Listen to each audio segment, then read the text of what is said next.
Arcs and angles. An angle represents a rotation about a point. The angle theta is the result of rotating an initial ray to its terminal ray.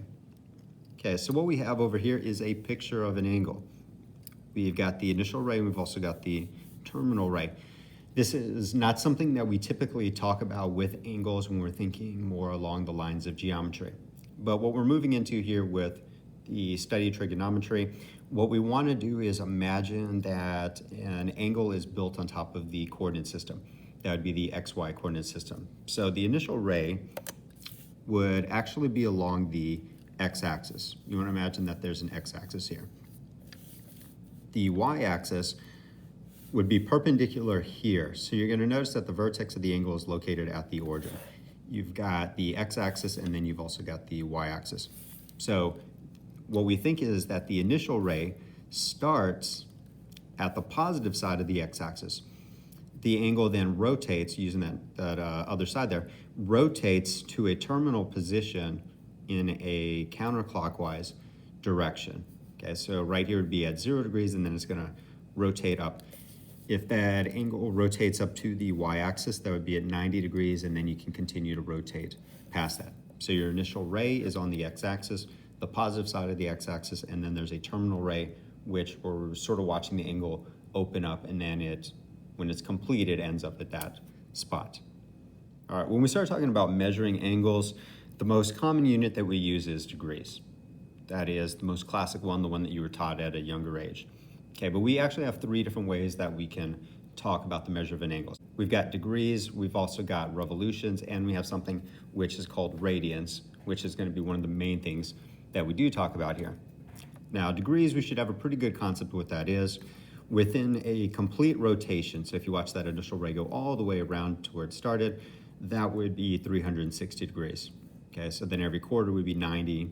You'd have another 90, which gets you at 180, 270, and then back to 360. So we have a pretty good idea what the degrees are. Revolutions represent a complete rotation of 360 degrees. So if we had some object that might be like a wheel or a gear that's going to be rotating constantly, you might not want to describe how much it's rotated in degrees, but instead describe how many revolutions that it has. How many times has it rotated around? All right, radians. Radians are going to be our third type of unit of measure for angles. They're a little bit more like what we have in degrees versus what you would have in revolutions, meaning that within one revolution you have 360 degrees. You're also going to have a certain amount of radians that are going to fit within one revolution.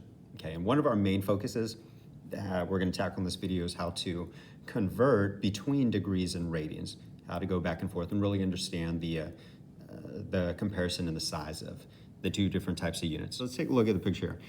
Of course, this is a circle, but what we're really focusing on here is that you do have an angle that's being opened up. So you can look at that as being the initial ray, which is that sort of like positive x-axis location, and this may be around that being at where the origin is. And you've got the angle rotating out to a terminal position. But of course, if it rotated all the way around, you can imagine it just sort of creating a circle as it goes through that. Okay, so we're looking at angle AOB. Here it is, angle AOB, which has a measurement theta. And we want to describe how many radians that would be. Like in degrees, we know that that's going to be past 90 degrees because it's gone past that vertical that would have been there. Okay, so we want to talk about how many radians would be in it. All right, the radian measure of angle AOB is the number of radius units. What that means is the length of the radius, however long that is, the number of radius units in the length of the arc from A to B. If you were to take this length right here, whatever that is, and you start to measure it around the curve until you get to A, the number of times that you're able to count radius units is going to be the number of radians that you would have in this angle here. So you may notice right away that if we think about this in degrees, you're going to be over 90 degrees, probably around 100, 110, maybe even 120 degrees that we have here. So you get this larger number of like maybe 120 degrees. Yet the radian measures, if you take the length of that radius and you measure out, that'll only be about 1 radian right there. So you're going to probably get 2 and just a tiny bit more. So you're not going to have as many radians in a circle as you will have the number of degrees. All right, now how would you calculate that? It's just doing this. Your angle theta in terms of radians is going to be, we're calling it here S, but S is going to represent the arc length. It's going to be taking the length of the arc and then just dividing it by the length of the radius. And that figures out how many radius units would fit within that arc there. All right, so we know that if we're talking about degrees, we've got 360 degrees in a complete revolution, that you have that. Okay, and what we really want to be able to do is understand more about radians and how they compare to degrees and so on. Okay, so the first question we should really figure out is how many radians will we have in one revolution? How many radians would we have in one revolution? We've got 360 degrees in revolution, but how many radians do we have from there? Okay, so the way that we're going to do this is go back to this quotient that's shown here. If you take the arc length, whatever your angle gives you as an arc length, you take that and you divide it by the radius, it tells you the number of radians you have. Now, in a complete revolution, if you go all the way around, the arc length is the complete circle, which is the circumference. So if we divide the circumference of the circle by the length of the radius, that would give us the number of radians that we would have within that complete revolution. Okay, so we're going to take circumference and divide it by the radius. Now recall that circumference is 2 pi r. Okay, it's 2 times pi times the radius. That's how you calculate circumference. And if we divide that by r, the r's actually just cancel out, and that leaves us with 2 pi. So we can say that we have 2 pi radians in a circle. Well, remember that pi is just a number, right? Pi is approximately 3.14. Okay, so I'm going to go to the calculator to show you this. If I take 2 and I multiply it by pi, so the calculator is going to know that pi is 3.14, etc. It knows all the decimals that go beyond there. If I multiply those numbers, I get 6.28 and then so on with the decimal. Okay, what I'll do is round off to 2 places over there. It should be fine. So this is approximately 6.28 radians. All right, so let's summarize a couple things here. First, a revolution was worth 360 degrees, okay? And we just discovered that 360 degrees is equal to 2 pi radians, okay? 6.28, but better written as 2 pi radians. Okay, so that is now a connection between the concept of degrees and radians. And we can use that to start converting back and forth between the units. However, you can make things a little bit simpler by reducing this comparison here, right? 360 is divisible by 2. And of course, 2 pi is divisible by 2 because it's 2 times pi. So if you divide 2 from each of these, you can drop the 360 degrees down to 180, and you can change the 2 pi down to just pi. Okay, so we can either say that 360 degrees is the same thing as 2 pi radians, 6.28, or you can say that 180 degrees is equal to pi radians, approximately 3.14. For examples 1 and 2, let's go ahead and practice converting between the units. In example number 1, we've got an angle that's 196 degrees. Okay, 196, just to kind of ballpark it for a second here. I'm going to start with a picture of circle, just because I think it'll look better that way. All right, so the positive x-axis, this right side area here, that would be at 0 degrees. And we're rotating in a counterclockwise direction. We're rotating around. Once you get up to the vertical, that would be 90 degrees. Okay, and then once you get to the other side here, that would be 180 degrees. So in our angle, the 196 is actually past the 180 mark. So it's a fairly large angle within a rotation. That's what we're thinking of here. All right, now to convert that into radians, you actually have a couple different choices in how you can approach it. The more basic approach at this is to use proportions and cross products. because we know that 180 degrees is equal to pi radians. We know that those things are the same. Okay, so I'm going to set that up as a ratio, then set that ratio equal to another one where I input the 196 degrees.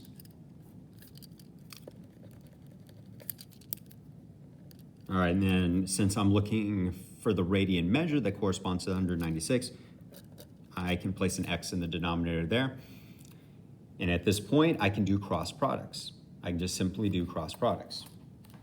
Okay, so I'm going to start with taking the 196, multiplying that by pi.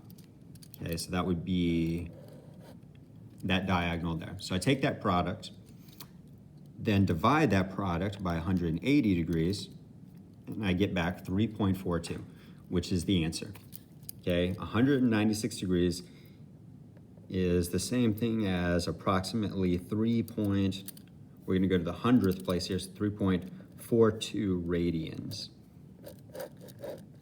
It's going to be the same thing as 3.42 radians. All right, now remember in the picture here, if I were to rotate just to the other side here, to that spot, that would be pi radians or 3.14 radians right here. But we are a little bit beyond it, and that's why our answer is going to be slightly larger at 3.42 radians. All right, for example 2, we're just going to do things backwards here. Now, the connection between radians and degrees is always going to be this, the 180 to the pi. Okay, so I can start with that ratio, 180 over pi, set that equal to another fraction, and for this fraction, because I got the radians, 1.35 radians, I can place that in the denominator, put the x on top, and do cross products from here. Okay, so I'm going to multiply the 180 by 1.35.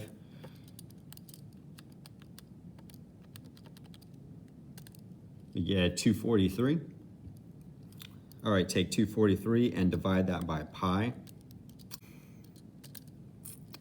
All right, and that gives us 77 point, we'll go to the 10th place on here, so 77.3.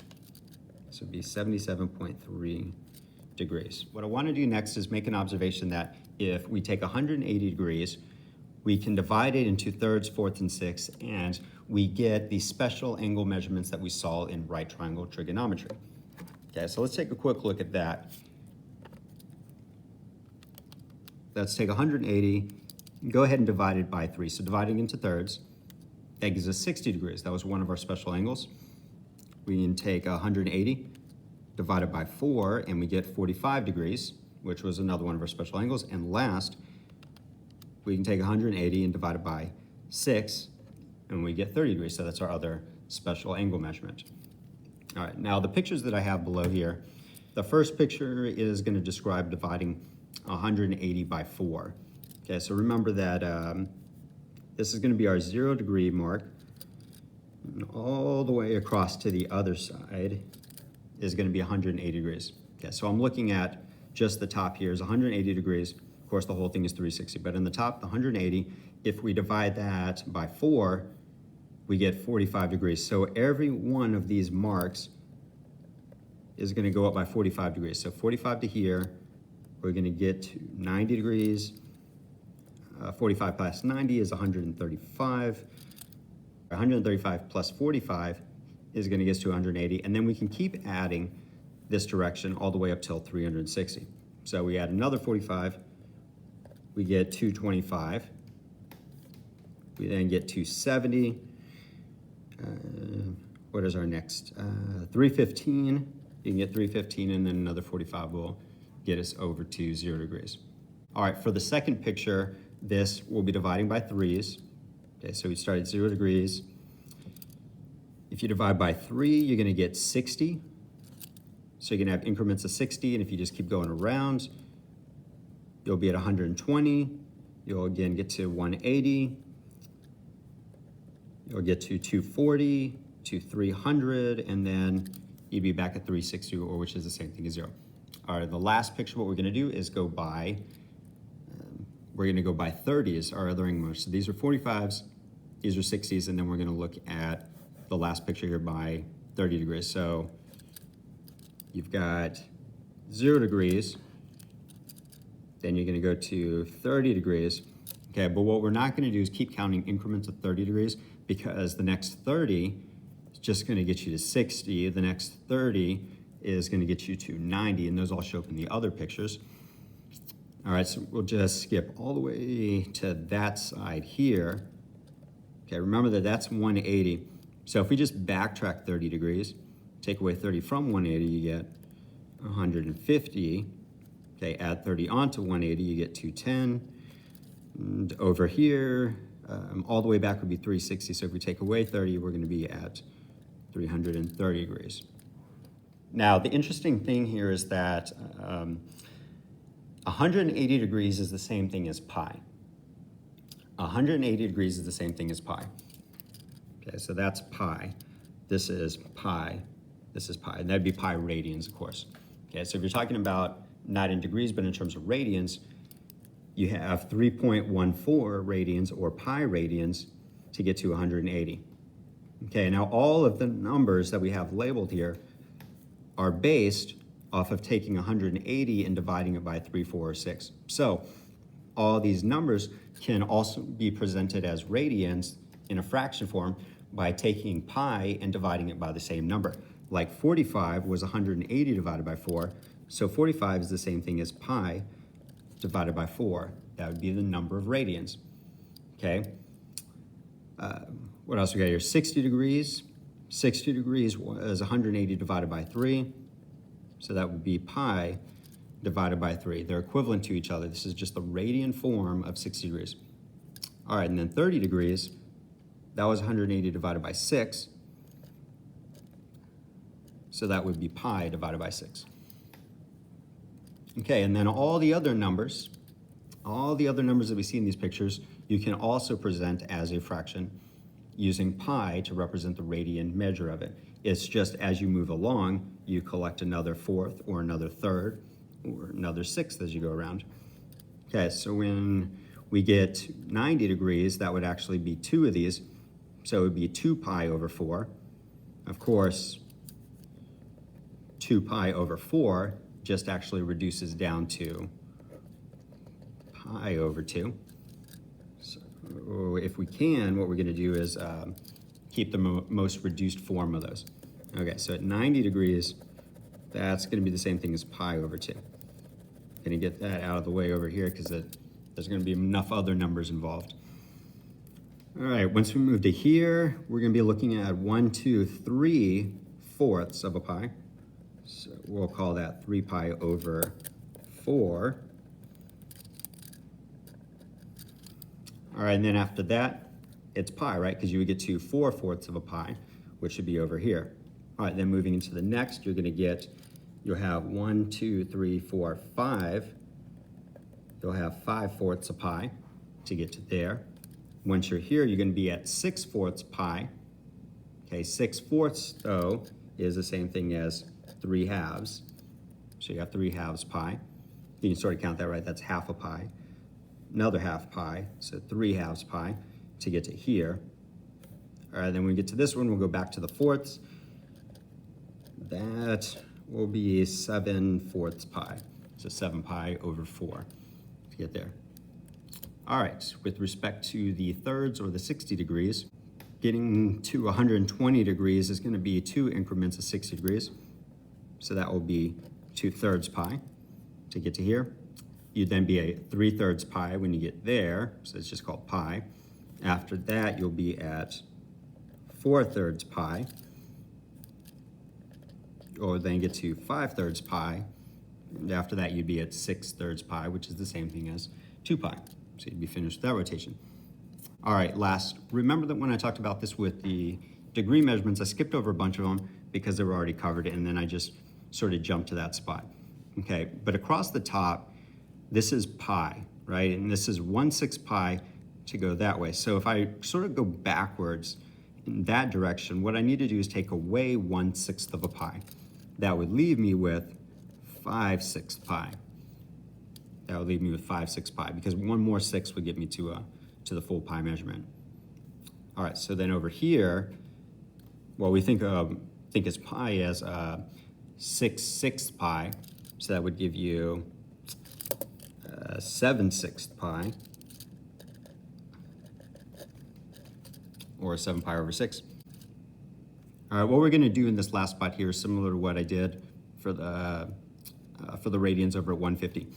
I'm going to take away 1/6 of a pi. Okay, so I'm going to take away 1/6 of a pi. That's going to actually leave you with 11 pi over 6. Okay, once you see the answer, it might make a little bit more sense, because if I were to add one more 6 onto this, it would get me to 12/6 pi, and 12 divided by 6 would be 2, which would leave me at 2 pi. All right, last what we're going to do here is officially go over some stuff I've already talked about in the video, plus introduce what is called coterminal. Okay, standard position. Standard position is when an angle has its vertex at the origin, and it also has its initial ray on the positive x-axis. Okay, so here's a picture. Here's a picture of an angle where you have the initial ray. You also have the terminal ray. So you're going to see the y-axis and the x-axis. Here's the origin. So vertex is at the origin, the initial ray is on the x-axis, and it opens in this direction. Okay. Counterclockwise is considered the positive rotation. Okay, so usually when we talk about an angle rotation, it's going to be that direction. Okay, now notice in this picture, you can actually go all the way around 360 degrees. We'll come back to that in just a minute. Okay, but this is a positive rotation. You can have what is called a negative rotation. Negative rotation is still going to start here at the positive x-axis, but instead of rotating counterclockwise upwards, you're actually going to rotate in a downwards direction. Okay, and then everything is pretty much the same thing. All the measurement increments are the same. It's just if it is a negative angle, you're going to rotate in that clockwise direction. All right, now going back to the first picture. This angle has rotated well past 360 degrees, and it has ended up over here. Okay, now if you weren't able to see that rotation drawn in there and be told that it was 380 degrees, to you, it would just look like a little acute angle. In fact, it would look like 20 degrees because you would take away 360 degrees and then the difference would be the 20 degrees there. So what we have is what we call coterminal angles. Two angles that actually end up in the same place. So in a way, they're like the same angle, except you can use a measurement of maybe 380 degrees to get there, or you could use a measurement of 20 degrees to get there. You could even use a negative measurement that would get you around to that spot too, which would be negative 340. Okay, and all those would be coterminal because they all end in the same place, even though we start with a different measurement to get there. All right, example number 3, we're going to find two angles, one positive and one negative, that are coterminal with the angle pi over 4. Okay, so remember that's one of our special angle measurements in radians. Let's start with the picture for this. All right, so let that be the x-axis, this would be the y-axis, and we start measurements at the positive x-axis, which would be 0 degrees. Okay, and remember that if you go halfway around, that will get you to 180 degrees. Now, we're actually doing the problem in radians, but I think it's good to remember the stuff that we do with degrees. Now, 180, though, is the same thing as pi. That'd be pi. 1 pi to get to here, and then 2 pi gets you all the way around. What we're thinking about is 1/4 of a pi. Okay, so 1/4 of that rotation, and that will place you right here. Okay, that would be pi over 4. So 1/4 of a pi, being that pi is just the top half. Now, it is the same thing as 45 degrees, but I'm going to go ahead and just keep this in terms of radians because that's how the problem is presented. All right, so this is the angle that we got. We need two other angles, one positive, one negative, that would be coterminal. Okay, so as a positive angle, what we could do is just rotate beyond that point. Okay, so we've got 1/4 of a pi, plus we got to get all the way around. Okay, and a full revolution is going to be 2 pi. So if we take 2 pi plus pi over 4, that would take us all the way around and then land at that spot. So all the way around for 2 pi plus the extra pi over 4. All right, so to add those together, if you got 2 pi, how many fourths do you have in 2? You've got 8, right? 2 pi is actually going to be 8 fourths, 4 fourths, 4 fourths, which would be 8 fourths plus another fourth. That would give you 9 fourths pi. Okay, so that would be a positive coterminal angle. Negative might be a little bit easier. What we're going to do is rotate from the 0 that direction. So if you take 1/4 of a pi away from 2 pi, and 2 pi is the same thing as 8 fourths, if you subtract 1/4 away, you're going to end up with 7 fourths pi, except we're going to make it negative. That way it rotates the right direction. Ends up over there. Wait, what?